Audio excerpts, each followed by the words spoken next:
అందరికీ hi friends, welcome to Ashwitha పండు blogs. ఈరోజు నేను బ్లాగ్ అని చేద్దాం అనుకున్నా కానీ బ్లాగ్ అవసరం లేదు. ఈ చిన్న టాపిక్ గురించి మాట్లాడదాం అనేసి అనుకుంటున్నాను అనమాట. బ్లాగ్ గురించి చెప్పాలనుకోవట్లేదు ఈరోజు. ఏంటంటే రీసెంట్గా ఒక 6 సంవత్సరాల పాప పైన అత్యాచారం అనేది జరిగింది కదా, దాని గురించి మాట్లాడదాం అనుకుంటున్నా. ఇట్లాంటివి అనేది రోజు రోజుకి ఎక్కువైపోతున్నాయి కానీ ఇంకా తగ్గట్లేదు. ఎందుకో నాకైతే అర్థం కావట్లేదు. ఎందుకంటే ఈ పని చేసిన వాళ్ళకి సరిగ్గా శిక్ష పడకనా, లేకపోతే ప్రభుత్వం వీళ్ళపైన కఠిన చర్యలు సరిగ్గా తీసుకోకపోవడం వలన ఇట్లాంటిది జరుగుతుందనేది నేను అనుకుంటున్నా. ఎందుకంటే ఇట్లాంటి తప్పు చేసిన వాళ్ళపైన వెంటనే చర్య తీసుకోవడం వల్ల ఇంకొకరు తప్పు చేయడానికి భయపడతారు. ఆల్రెడీ తప్పు చేసిన వాళ్ళ మీద ఎటువంటి చర్యలు తీసుకోకపోవడం వల్ల ప్రభుత్వం వాళ్ళని జైల్లో పెట్టి ఇంకా వాళ్ళని అడ్డంగా దున్నపోతులాగా మేము వాళ్ళని మేపుకుంటూ వాళ్ళ మీద ఎటువంటి శిక్షలు తీసుకోకపోవడం వల్ల వాళ్ళు ఇంకా రెచ్చిపోతున్నారు అనేది నా ఉద్దేశము. వాళ్ళపైన ఇటువంటి చెడ్డ పనులు చేసిన వాళ్ళ పైన వెంటనే ప్రభుత్వం అనేది చర్యలు తీసుకుంటే వాళ్ళు ఇట్లాంటి పని చేయడానికి నెక్స్ట్ టైం ఇంకొకరు ఇలాంటి పని చేయడానికి భయపడతారు అనమాట. మీరు ఇట్లాంటి పని చేసిన వాళ్ళ మీద ముందుగా చర్యలు తీసుకోకపోవడం వల్ల వాళ్ళకి ఏమనిపిస్తుంది అంటే మమ్మల్ని కూడా ఏం చేయలేరు అనే ఉద్దేశంతో వాళ్ళు ఇంకా రెచ్చిపోవడం జరుగుతుంది. కొంతమంది మహానుభావులు రేప్ అటెంప్ట్స్ ఎందుకు జరుగుతున్నాయి అని చెప్పేసి అడిగితే ఏమన్నారంటే, అమ్మాయిలు సరిగ్గా బట్టలు వేసుకోకపోవడం వల్ల రేప్ అటెంప్ట్స్ అనేవి జరుగుతున్నాయి అని చెప్పేసి అన్నారనమాట. 9 months పాప ఏ విధంగా డ్రెస్ సెన్స్ ఉందని చెప్పేసి ఆ అమ్మాయి పైన అత్యాచారం జరిగింది. 60 ఏళ్ళ ముసలవ్వకి ఏ విధంగా డ్రెస్సింగ్ సెన్స్ ఉందని ఆమె పైన అత్యాచారం జరిగింది. వేసుకునే బట్టలలో ఉందా, చూసే చూపుల్లో ఉందా, ఇది నాకైతే ఏం అర్థం కావట్లేదు. ఇట్లాంటి అత్యాచార ఘటనలు అనేవి రోజుకొకటి పేపర్లో, రోజుకొకటి ఫోన్లలో, ప్రతి ఒక్క చోట ఏదో ఒక చోట జరుగుతూనే ఉన్నాయి. ఇట్లాంటి వాటి మీద ప్రభుత్వం చర్యలు తీసుకోకపోవడం వల్లనే ఇవి ఎక్కువైతున్నాయి అని చెప్పేసి నేను అనుకుంటున్నా. మీరేమనుకుంటారో కామెంట్ సెక్షన్లో నాకు తెలియజేయండి.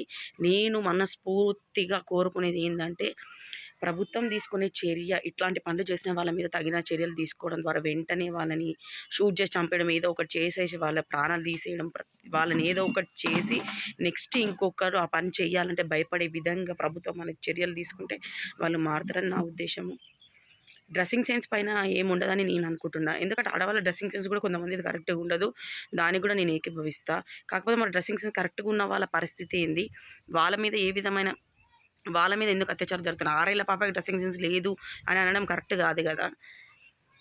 అది నేను అనుకుంటున్నా ఫ్రెండ్స్. మీరు కనుక నా వీడియోకి నాతో ఏకీభవించినట్లయితే నాకు సపోర్ట్ చేస్తారని అనుకుంటున్నా మనస్ఫూర్తిగా. మీరు కూడా దీనికి సంబంధించిన ఏదో ఒక వీడియో చేసి మీ యూట్యూబ్ ఛానల్లో పోస్ట్ చేసుకోండి. ఇట్లాంటి వేస్ట్ గాళ్ళకి ఏదో విధంగా మనము శిక్ష పడేటట్టు చేసిన వాళ్ళం అవుతాము. ఎందుకంటే వీళ్ళని వెంటనే చంపేయడమే దీనికి సరైన పరిష్కారం అని నేను అనుకుంటున్నా. మీరు కనుక నా వీడియోకి సపోర్ట్ చేయండి. Thanks friends, thanks for watching. ఈ డ్రెస్సింగ్ సెన్స్ కరెక్ట్గా లేని ఆడవాళ్ళ పరిస్థితి ఏంది, అబ్బాయిలను మోసం చేసే ఆడవాళ్ళ పరిస్థితి ఏంటంటారు. వాళ్ళ పాపన వాళ్ళు ఎట్లనైనా పోతారు. కాకపోతే వాళ్ళ వల్ల మంచిగా ఉండే ఆడవాళ్ళని ఇబ్బంది పెట్టొద్దు, మంచిగా ఉండే పిల్లలని కానీ పెద్దవాళ్ళని కానీ ఎవరిని ఇబ్బంది పెట్టొద్దు. వాళ్ళకి జరిగే శాస్త్రి వాళ్ళకి జరుగుతూనే ఉంటుంది. కాకపోతే చిన్న చిన్న పిల్లలు కదా వాళ్ళు, 6 సంవత్సరాల పాప, 9 నెలల పాప, 3 ఏళ్ళ పాప, ఇట్లాంటివి చూడలేకపోతున్నాం అన్నమాట. మనం చూస్తే మన ఇంట్లో మన బిడ్డలు ఎవరు, మన అక్క బిడ్డలు, మన కడుపున పుట్టిన బిడ్డలు ఎవరు ఒకరు మనకు గుర్తు రావట్లేదు, వస్తున్నారు కదా. కాబట్టి కనీసం ఈ పిల్లలకి సపోర్ట్ చేస్తూ అయినా సరే మీరు ప్రభుత్వం ఎట్లాంటి చర్యలు తీసుకోవాలని మీరు అనుకుంటున్నారో మీరు ఈ వీడియో రూపంలో, మీ మెసేజ్ రూపంలోనో, మీ కామెంట్ రూపంలో తెలియజేయండి. ఇంకొక విషయం ఏంటంటే, ఆడపిల్లల మీద రేప్ అటెంప్ట్స్ అనేవి చాలా ఎక్కువ జరిగిపోతున్నాయి. ఆడపిల్లలకి ఎక్కడ రక్షణ లేకుండా పోతుంది. తల్లి కడుపుల రక్షణ లేదు, బయటకు వచ్చిన తర్వాత బయట రక్షణ లేదు. ఎవరు ఏ విధంగా ఆడపిల్లకన్నా రక్షణ లేకుండా పోతుంది.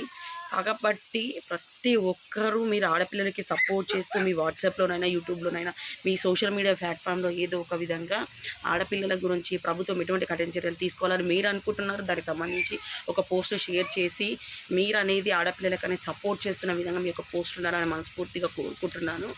కాబట్టి దయచేసి ఒక వెనుక ముందు ఆలోచన చేయండి. ఎందుకంటే మన ఇంట్లో కూడా మన తల్లు, మన చెల్లు, మన అక్కనో, లేకపోతే మన కడుపులో పుట్టిన మన బిడ్డనో ఎవరో ఒకరు ఎప్పుడో ఒకటి ఫ్యూచర్లో ఏదో ఒక విధంగా ఎవరితోనన్నా ఈ విధంగా సఫర్ అవుతుండొచ్చేమో.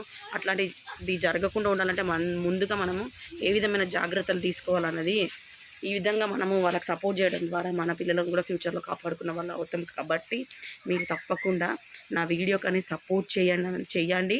ప్రతి ఒక్కటి మీ వీడియోలు, మీ యూట్యూబ్లో, మీ ఇన్స్టాగ్రామ్లో, మీ ఫేస్బుక్లో, మీ వాట్సాప్లో, ప్రతి ఒక్క దాంట్లో మీరు ఆడపిల్లలకి ఎట్లాంటి రక్షణ కావాలి, ఎలా అయితే ప్రభుత్వం ఎటువంటి చర్యలు తీసుకున్న తర్వాత ఇటువంటి అఘాయిత్యాలు జరగకుండా ఉంటాయో మీరు అనుకుంటున్నారో దానికి సంబంధించిన పోస్ట్ అనేది పెట్టాలని మనస్ఫూర్తిగా కోరుకుంటున్నాను.